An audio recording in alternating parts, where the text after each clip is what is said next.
Hi, have you tried to log on to a domain join device and you receive the following error message which says the security database on this server does not have a computer account for this Workstation Trust Relationship?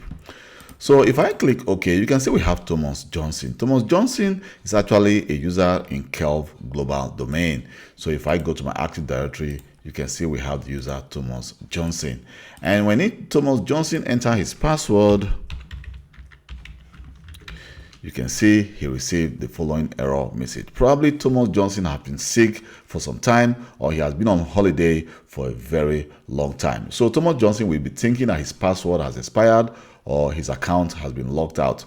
So he called the IT service desk and they tried to check, do a security check to check if his account has been locked out. His account is not locked out. So the IT service desk also tried to go and check if the user's computer has been disabled. So they went to computers and they couldn't find any device. So the simple way to resolve this issue is the following.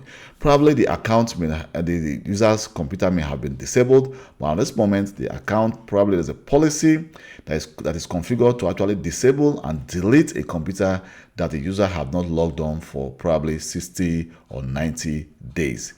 So if we go to, let me just open my Active Directory Administrative Center, and here if we go to honor my Kelv global domain, and you can see you can actually just click on that and then select deleted object. So if I select deleted object, you may have thousands of objects that has been deleted from your Active Directory. So here you can see we have the account with the computer, which is the W1001, which has been deleted. So what you need to do is we can actually restore it to a specific organization unit, or we can just restore it to the parent organization unit from where the device was deleted. So if I go back again to my computers and I do a refresh, and you can see the device is there, but we still have one issue. At this moment, you can see there's a kind of that the account has been disabled. So what I need to do right now, you can see we have the option to actually enable the account. So I can now enable the account and then click OK.